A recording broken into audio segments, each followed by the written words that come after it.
Hello everyone, welcome to Anagani commerce. Students, మనం previous class లో NPO నుంచి ఇంకా ప్రాబ్లమ్స్ వరకు రాలేదండి. 2 క్లాసెస్ జరిగినాయి. మనకి ఓన్లీ ఇంట్రడక్షన్ పార్ట్ వరకు కంప్లీట్ అయింది. అంటే రిసిప్టెంట్ పేమెంట్ అకౌంట్ ఒకటి, తర్వాత ఇన్కమ్ అండ్ ఎక్స్పెండిచర్, తర్వాత బ్యాలెన్స్ షీట్ గురించి చెప్పుకున్నాము. ఇప్పుడు మనం ఈ క్లాస్ లో మనం ప్రాబ్లం తీసుకుంటున్నాం అన్నమాట. చిన్న చిన్న ప్రాబ్లమ్స్ ఒక 2 తీసుకుందాము. ఇవి ఆల్రెడీ మనకి ప్రీవియస్ అంటే ఎంసీక్యూలో ఇచ్చారండి, రిపీట్ అవుతున్నాయి. ఎంసీక్యూలోనే రిపీట్ అవ్వచ్చు, లేదంటే ఇప్పుడు మనం చెప్పుకునే 2 సమ్స్ ఏవైతే ఉన్నాయో అవి మనం మామూలుగా ప్రాబ్లం చేసేటప్పుడు వాటిలో కూడా రిపీట్ అవుతాయండి. ఓకే ఓకే స్టూడెంట్స్, ఇంకో విషయం చెప్పబోతున్నానండి. మనం అప్లోడ్ చేసి ఎన్పిఓ నుంచి ఒక 1 వీక్ అయిందండి. దీనికి ప్యారలల్ గా పార్ట్నర్షిప్ అకౌంట్ నడుస్తా ఉంది మనకి, ఫైనాన్షియల్ అకౌంటింగ్ నుంచి. ఆ క్లాసెస్ చూడండి, ప్లేలిస్ట్ దీని కింద డిస్క్రిప్షన్ లో లింక్ ఇస్తాను. అలాగే డిప్రిసియేషన్ 2 or 3 ప్రాబ్లమ్స్ మిగిలినాయి. ఓకే. నెక్స్ట్ ఇంకో విషయం ఏంటంటే, మన క్లాసెస్ స్టార్ట్ చేసి 3.5 or 4 months కంప్లీట్ అవుతుందండి. మొత్తం మీద జస్ట్ జనాలకి మరి ఎగ్జామ్స్ దగ్గరకు వస్తున్నాయని కానీ ఏదైనా కానీ రీచ్ అవుతున్నాయి. కొంచెం కామెంట్స్ పెడతా ఉన్నారండి, మోర్ వీడియోస్ చేయండి మేడం అని అడుగుతున్నారు. నాకు చాలా హ్యాపీగా ఉందండి. మీ నుంచి ఆ సపోర్ట్, నాకు ఆ ఎంకరేజ్మెంట్ నాకు వస్తే ఏంటంటే ఇంకా మోర్ వీడియోస్ పెట్టడానికి ఇంట్రెస్ట్ వస్తుంది. ఓకే. నేను ఇంతకుముందు ప్రీవియస్ వీడియోలో నా గురించి చెప్పుకున్నానండి. ప్రీవియస్ కాదు, అంతకుముందు ఒక 4 or 5 వీడియోస్ క్రితం అనుకుంటా, వీడియోస్ ముందు. 20 years ఎక్స్పీరియన్స్ స్టూడెంట్స్ నాకు. ఇంతకు ఫస్ట్ డిగ్రీ కాలేజెస్ లో నేను లెక్చర్ గా పనిచేశానండి. ఇంకా తర్వాత సిఏ ఫౌండేషన్ చెప్పున్నాను. అంటే ఫస్ట్ సిపిటి వచ్చింది కదండి, సిపిటి చెప్పున్నామండి. తర్వాత సిఏ ఫౌండేషన్ అయిపోయింది. తర్వాత సిఎంఈ ఇంటర్ చెప్పున్నానండి. ప్రజెంట్ అయితే నేను ఏం క్లాసెస్ తీసుకోవట్లేదు. సో సబ్జెక్ట్ మీద ఇంట్రెస్ట్ తో నేను ఆన్లైన్ క్లాసెస్ స్టార్ట్ చేశాను. మీరు క్లాసెస్ చూసి వాటిని నచ్చితేనే, నచ్చకపోతే ఎందుకండి, సబ్స్క్రైబ్ చేసుకుంటే ఆ వీడియోస్ వస్తూ ఉంటే మనకి ఏ వీడియోస్, చెత్త వీడియోస్, సోది వీడియోస్ అనుకుంటాము. నచ్చితేనే షేర్, లైక్ అండ్ సబ్స్క్రైబ్ చేయండి, ఇంకా జనాలకి రీచ్ అవుతాయి కాబట్టి. ఓకేనా. ఇంకా మీకు ఏమైనా కావాలన్నా కూడా అడగండి కామెంట్ సెక్షన్ లో. మొన్న స్టూడెంట్ ఒక అతను నన్ను కామెంట్ సెక్షన్ లో ఏమి అడిగారంటే, మేడం, క్యాష్ ఫ్లో స్టేట్మెంట్ మనం ఇప్పుడు ఏంటి ఫినాన్షియల్ అకౌంటింగ్ డీల్ చేస్తాం కదండి, గ్రూప్ 1 సిఎంఏ ఇంటర్ గ్రూప్ 1 లో ఫినాన్షియల్ అకౌంటింగ్ లో తీసుకుంటున్నాము. అయితే ఆయన ఏం అడిగారంటే, student, madam cash flow statement కూడా చెప్పండి అని అడిగారు. డెఫినెట్ గా చెప్తానని చెప్పానని 2 or 3 days లో అప్లోడ్ చేస్తాను. ఓకే, అదండి విషయం. సో మీరేంటంటే క్లాసెస్ కనుక నచ్చితే మీ ఫ్రెండ్స్ కి షేర్ చేసి, లైక్ చేసి, సబ్స్క్రైబ్ చేయమని అడుగుతున్నానండి. మనం క్లాస్ స్టార్ట్ చేద్దాం. షేర్ చేద్దామండి వీడియోని. ఓకే ఓకే అండి, కనబడుతుందా? రైట్. మనం ఈ చాప్టర్ నుంచి NPO, not profit for organization నుంచి ప్రీవియస్ క్లాస్ లో ఏం చెప్పామనేది చూద్దాం. ఇవి ఏంటి అంటే non trading concerns. Non trading concerns first point. కొన్ని కీ పాయింట్స్ చెప్తాం. నాన్ ట్రేడింగ్ కన్సర్న్ అంటే ఏంటి? Not for profit, not for profit organization, not for profit are, సరే ప్రాఫిట్ అవసరం లేదన్నారు కదండి, మరి ఇంకా అకౌంటింగ్ ఎందుకు అంటారు. ప్రాఫిట్ కనుక్కోపోయినా కూడా ఏ ఫర్మ్ లో అయినా సరే అసలు అమౌంట్, అంటే మనం ఏదైతే ఎక్స్పెండ్ చేసామో దాని మీద ఇన్కమ్ ఎక్సెస్ గా ఉందా లేదా, ఇన్కమ్ మీద ఎక్స్పెన్స్ ఎక్కువగా ఉందనే దాన్ని ఖచ్చితంగా క్యాలిక్యులేట్ చేయాల్సిందేనండి. సో అందుకని ఏం చేస్తాము అంటే మనం ఇన్కమ్ అండ్ ఎక్స్పెండిచర్ అకౌంట్ వేస్తాం. ఇన్కమ్ అండ్ ఎక్స్పెండిచర్ అకౌంట్ వేస్తాం. ఇది సేమ్ ఎలా ఉంటుంది అంటే పిఎండ్ఎల్ అకౌంట్ మాదిరే ఉంటుంది. పిఎండ్ఎల్ అకౌంట్ మాదిరే ఉంటుంది ఈ అకౌంట్. మరి దీంట్లో ఏం ఫైండ్ అవుట్ చేస్తాము? పిఎండ్ఎల్ అకౌంట్ లోనేమో net profit or net loss find out చేస్తాం. దీంట్లో వచ్చేటప్పటికి surplus or deficit, surplus or deficit find out చేస్తాం. రైట్. ఓకే. తర్వాత యాజ్ యూజువల్ బ్యాలెన్స్ షీట్ మామూలే కదా, బ్యాలెన్స్ షీట్ దేంట్లోనే ఒకటే. ఓకే. నెక్స్ట్ దీంతో పాటు నేను ఇంకొకటి చెప్పబోతున్నాను. ఏంటంటే మొత్తం మీద 3 స్టేట్మెంట్స్ తయారు చేస్తామంటే 3. ఒకటి అంటే ఇన్కమ్ అండ్ ఎక్స్పెండిచర్ తో పాటు 3 ఏంటంటే receipt and payment account, receipts and payments account ఒకటి, పేమెంట్స్ అకౌంట్ 2. ఏమండి, ప్రీవియస్ క్లాసెస్ 2 మిస్ అయినా కూడా ఇక్కడ నుంచైనా అర్థం అవుతుంది, వినండి. Income and expenditure account. Third one ఇదేంటంటే బ్యాలెన్స్ షీట్. ఇవన్నీ తయారు చేస్తాం. Clear. Right.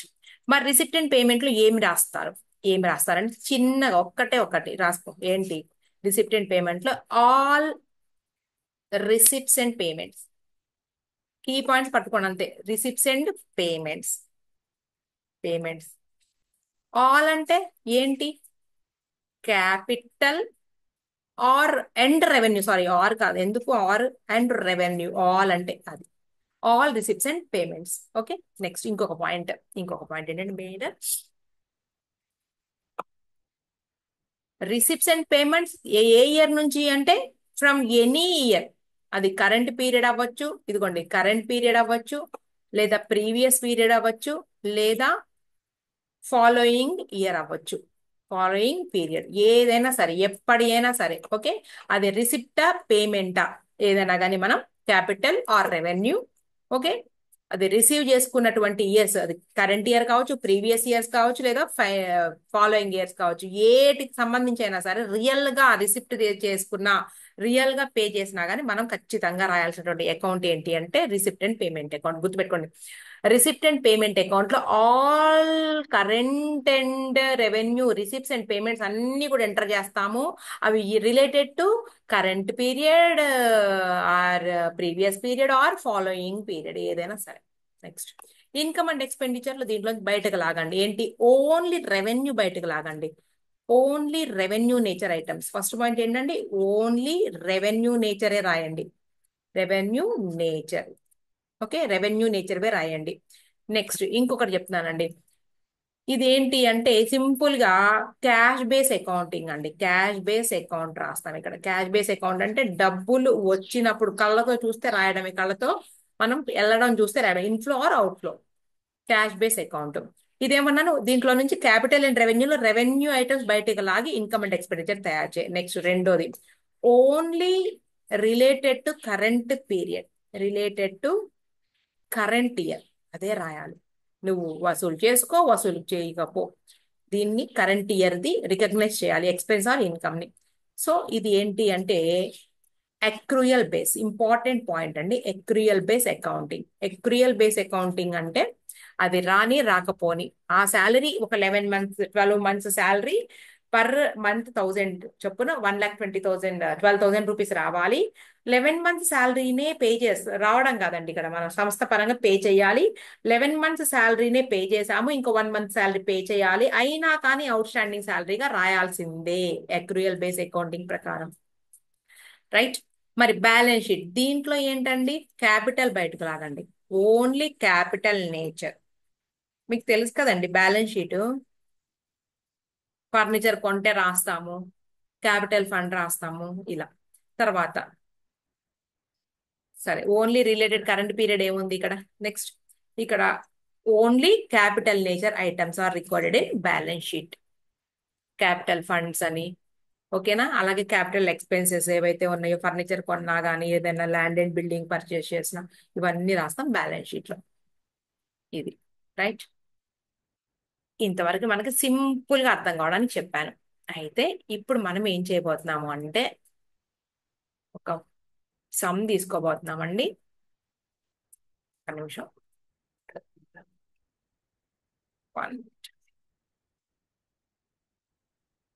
14th continuation problem వచ్చేటప్పటికి మనకి ఇదిగోండి 13th ప్రాబ్లం అండి. కంటిన్యూషన్ నార్మల్ గా అయితే ఫస్ట్ ప్రాబ్లం నార్మల్ గా సబ్స్క్రిప్షన్స్ గురించి ఇచ్చారండి. సబ్స్క్రిప్షన్స్ గురించి పైన కొంచెం ఇన్ఫర్మేషన్ ఇచ్చాడు, చూద్దాం.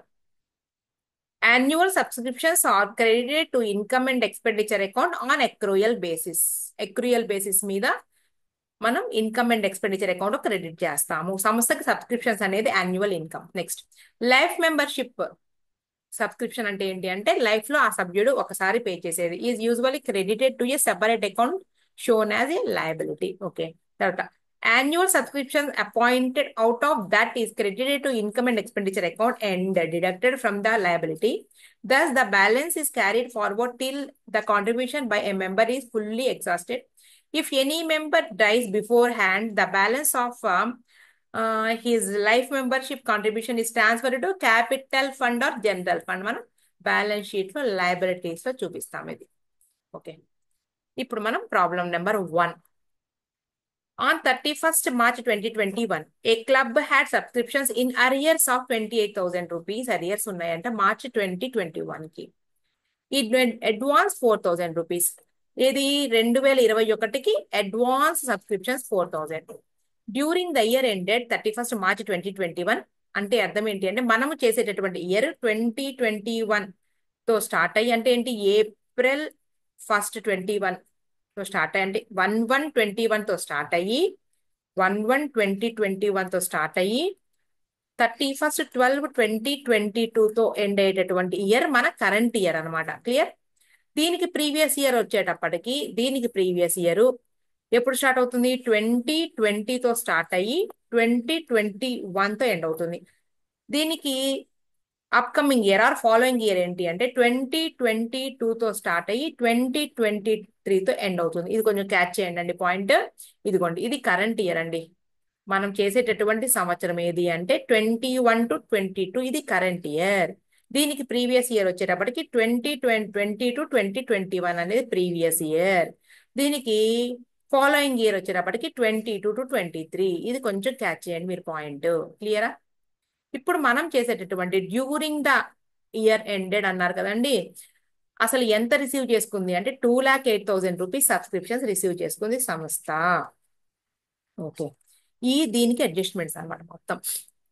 సరే, మనకి ఫస్ట్ ప్రాబ్లం ఏంటంటే అకౌంట్ లో వేసారండి, అకౌంట్ లోనే వేద్దాము. అకౌంట్ కాకుండా ఒక స్టేట్మెంట్ లాగా మనం లెస్ ఆర్ ప్లస్ చేసుకుంటూ వెళ్తే ఈజీగా ఉంటుంది, యాడ్ ఆర్ సబ్ట్రాక్షన్ చేసుకుంటూ వెళ్తే ఈజీగా ఉంటుంది.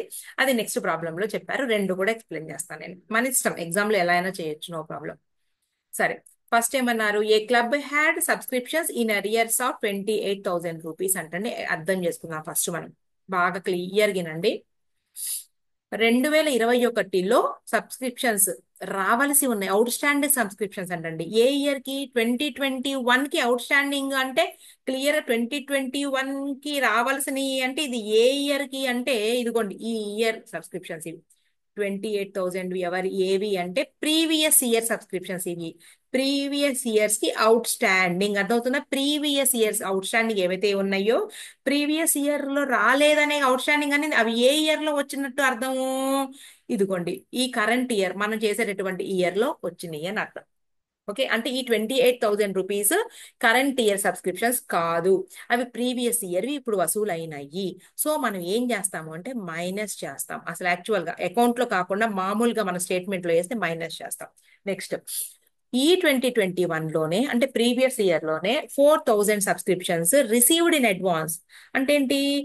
ఈ ప్రీవియస్ ఇయర్ లో అడ్వాన్స్ గా ముందుగానే రిసీవ్ చేసుకున్నారు. అంటే అవి ఏ సంవత్సరానికి సంబంధించినవి అంటే ఇదిగోండి, ఈ కరెంట్ ఇయర్ కి. అంటే ఈ కరెంట్ ఇయర్ కి సంబంధించి 4,000 రూపీస్ మనం ఏం చేస్తాము అంటే మనం ముందుగా వసూలు చేసుకున్నాం, కానీ ఈ ఇయర్ కి మనం యాడ్ చేయాల్సి ఉన్నాం కాబట్టి ప్లస్. క్లియర్? అకౌంట్ ఎలాగో తర్వాత చూద్దాం. తర్వాత 12,500 వాజ్ రిలేటెడ్ టు 22 to 23 అంటండి. ఏంటంట? Club received subscriptions of 2,000 of which, ఈ 2,08,000లో 12,500 సబ్స్క్రిప్షన్స్ ఎప్పటివి? నెక్స్ట్ ఇయర్ అంట. నెక్స్ట్ ఇయర్వి ముందే వచ్చి కలిసి ఉన్నాయి అంటండి. Received in advance. ఏం చేస్తామండి? తీసి పారేసే minus. Clear? Next, on 31st March 2021 ఈ గురించి చెప్తున్నాడండి. దీని గురించి 5 members who had not paid subscriptions 1,600 రూపాయలు రావాల్సి ఉన్నాయి అవుట్ స్టాండింగ్ ఈ ఇయర్ కి. సో 1,600 into 5 8,000 రూపీస్ సబ్స్క్రిప్షన్స్ ఈ ఇయర్ కి ప్లస్. ఓకే, ప్లస్ అనమాట ఈ 1,600. రైట్? ఇది మ్యాటర్. దీన్ని మనకి అకౌంట్ లో చెప్పారు. ఆ అకౌంట్ లో ఎలా అంటే ముందు నేను ఇక్కడ చెప్పాను చూడండి, సబ్స్క్రిప్షన్స్ అకౌంట్. ఇది సబ్స్క్రిప్షన్స్ అకౌంట్, డిఆర్సిఆర్. సబ్స్క్రిప్షన్స్ అనేది ఇన్కమ్. ఇన్కమ్ ఎప్పుడు కూడా మనకి according to nominal rule credit balance చూపిస్తారు. క్లియర్? క్రెడిట్ బ్యాలెన్స్ చూపిస్తాయి. సో మనం ఏంటంటే ఫస్ట్ ఎరియర్స్ ఏవైతే ఉన్నాయో ఈ 28,000 రూపీస్ ఎరియర్స్ ఏవైతే ఉన్నాయో to balance broad down 28,000.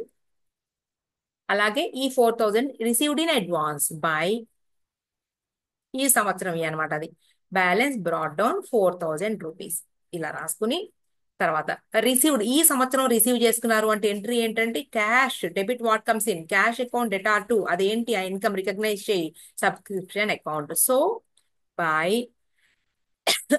Cash account 2,08,000 rupees clear అండి ఇంతవరకు నెక్స్ట్ క్లోజింగ్ బ్యాలెన్సెస్ అట ఏంటి 12,500 రూపీస్ సారీ ఇది అయిపోయిందిగా ఓకే 12,500 రూపీస్ క్లోజింగ్ బ్యాలెన్స్ దాన్ని carried down to balance carried down 12,500 rupees అట్లాగే బై ఈ 8,000 రూపీస్ ఏదైతే ఉందో ఈ 1,600 ప్లస్ 5 ఈ ఇయర్ కి out standing so balance carried down 88,000 rupees clear మనం తీసేస్తే ఏదైతే అమౌంట్ వచ్చిందో అది ఇన్కమ్ అండ్ ఎక్స్పెండిచర్ కి రాసుకునే amount income and expenditure account ఇలా రాయాలండి అకౌంట్ కాకపోతే అకౌంట్ కన్నా స్టేట్మెంట్ లోనే క్లియర్ గా అర్థమవుతుంది మనకి ఈ సమ్ అకౌంట్ లో ఇచ్చారు కాబట్టి నేను అకౌంట్ లో చెప్తున్నాను అంతే ఇదిగోండి ఇలా ఇదిగోండి to balance brought down last year కి arrears 28,000 by balance brought down అంటే ఈ ఇయర్ కి సంబంధించింది లాస్ట్ ఇయర్ అడ్వాన్స్ గా వచ్చింది 4,000 తర్వాత రిసీవ్ చేసుకున్నదండి 2,08,000 రూపీస్ తర్వాత రిసిప్టెంట్ పేమెంట్ అన్నారు నేను క్యాష్ అని రాశాను నో ప్రాబ్లం తర్వాత బై బ్యాలెన్స్ క్యారీ డౌన్ ఈ ఇయర్ క్యారియర్స్ రావాల్సి 8,000 రైట్ అంటే ప్లస్ చేసుకోవాల్సినటువంటివన్నీ కూడా ఇటు రాసేసాం తర్వాత బ్యాలెన్స్ క్యారీ డౌన్ అడ్వాన్స్ అంటే ఫ్యూచర్వి ముందే వచ్చినాయి ఈ కరెంట్ ఇయర్ లో సో దాన్ని తీసేస్తాం 12,500 సో బ్యాలెన్సింగ్ ఫిగర్ ఇదండి ఇది ఆన్సర్ 1,79,500 దీన్ని స్టేట్మెంట్ లో చేస్తే ఎలా ఉంటది చూద్దాం స్టేట్మెంట్ లో దీన్ని చేస్తే ఇదిగోండి ఇలా statement రాసేసుకుని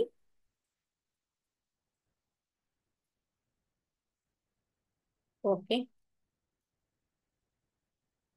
received in current year మొత్తం 2,08,000 రిసీవ్ చేసుకున్నాము రైట్ ప్రీవియస్ ఇయర్ ఏదైతే ఉందో minus previous year arrears 28,000 rupees తీసేస్తాము ఇక్కడ బ్రాకెట్ పెట్టామంటే ఇక్కడ మైనస్ పెట్టాల్సిన అవసరం లేదండి కాకపోతే మీకు క్లారిటీ ఉండడానికి పెట్టాను అంతే తర్వాత ప్రీవియస్ ఇయర్స్ తర్వాత ప్రీవియస్ ఇయర్ లో received in advance previous years కి received in advance previous year ఎప్పుడండి ఇది 2020 to 2021 ఇది కూడా అంతే 2020 to 2021 ఇది 4,000 రూపీస్ యాడ్ చేసుకుంటాం తర్వాత మళ్ళా మైనస్ ఏంటి ఫాలోయింగ్ ఇయర్ ఏవైతే ఉన్నాయో ఫాలోయింగ్ రిసీవ్డ్ ఇన్ అడ్వాన్స్ అది ఎప్పటిది అంటే 22 to 23 మనం చేసేది ఎప్పటిది 2021 to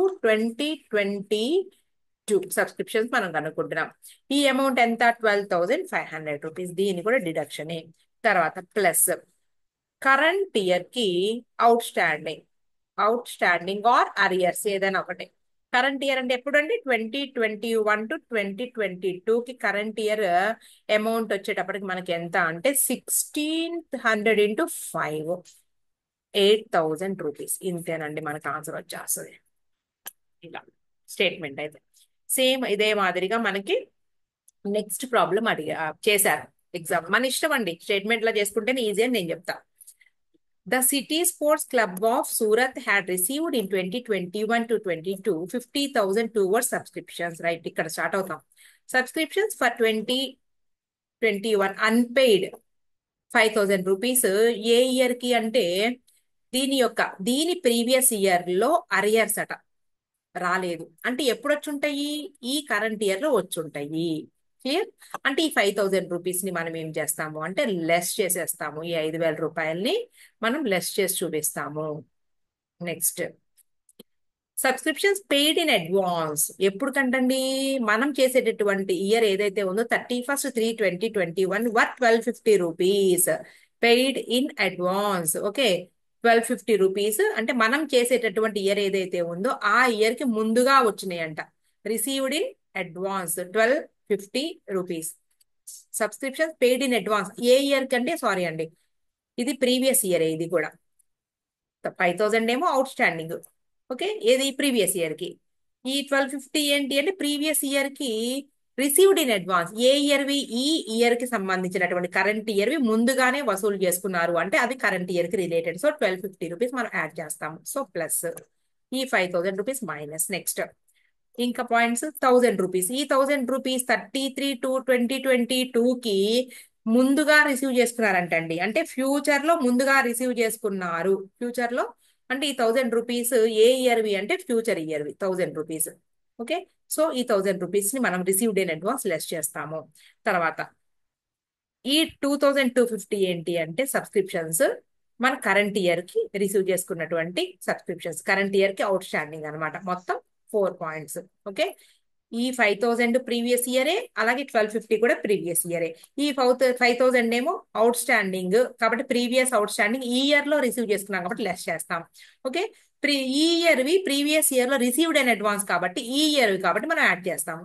నెక్స్ట్ ఈ 1000 రూపీస్ ఏవైతే ఉన్నాయో ఈ 1000 rupees received in advance current year లో రిసీవ్ చేసుకున్నాము అంటే ఫ్యూచర్ వి రిసీవ్ చేసుకున్నాము కాబట్టి ఈ ఇయర్ కాబట్టి లెస్ చేసుకుంటాము.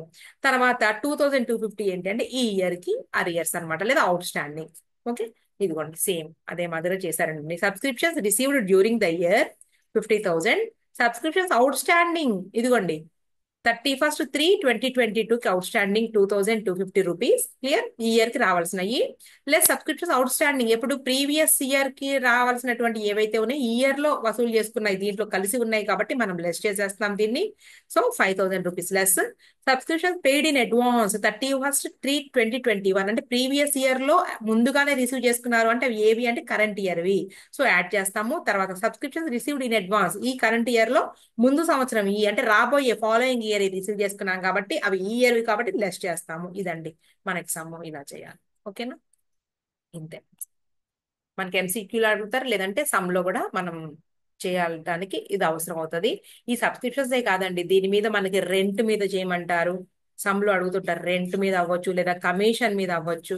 ఓకే. సో దేని మీద అయినా సరే మనకి పేమెంట్ అయినా సరే లేదంటే రిసిప్ట్ అయినా సరే ఇదే మాదిరిగా మనం ఫాలో అవ్వాలి. ఇది నెక్స్ట్ మనం 15th ప్రాబ్లం అంటే థర్డ్ ప్రాబ్లం ఎక్స్ప్లెయిన్ చేద్దామండి నెక్స్ట్ క్లాస్ లో. ఏమి ఇచ్చారు అంటే ఇక్కడ ఇన్కమ్ అండ్ ఎక్స్పెండిచర్ ఇచ్చారండి. ఇన్కమ్ అండ్ ఎక్స్పెండిచర్ ఇచ్చి దాంతో పాటుగా మీకు అడిషనల్ ఇన్ఫర్మేషన్ కూడా ఇచ్చి అడిషనల్ ఇన్ఫర్మేషన్ లో ఇదిగోండి బ్యాలెన్సెస్ ఇచ్చారు 31/3/2021 అలాగే 31/3/2022 ఓపెనింగ్ అండ్ క్లోజింగ్ బ్యాలెన్సెస్ ఇచ్చి మిమ్మల్ని ఏం ఫైండ్ అవుట్ చేయమన్నారంటే prepare the receipt and payments account of the GB club for the year ended 31st March 2022. మనం రిసిప్ట్ అండ్ పేమెంట్ అకౌంట్ తయారు చేయాల్సి ఉంటుంది. దీనికి వర్కింగ్ నోట్స్ కూడా అవసరం అవుతుందండి. నేను నెక్స్ట్ క్లాస్ లో మీకు ఎక్స్ప్లెయిన్ చేసి అప్లోడ్ చేస్తాను స్టూడెంట్స్. ఇంతటితో క్లోజ్ చేసేద్దాం మనం క్లాస్ ని.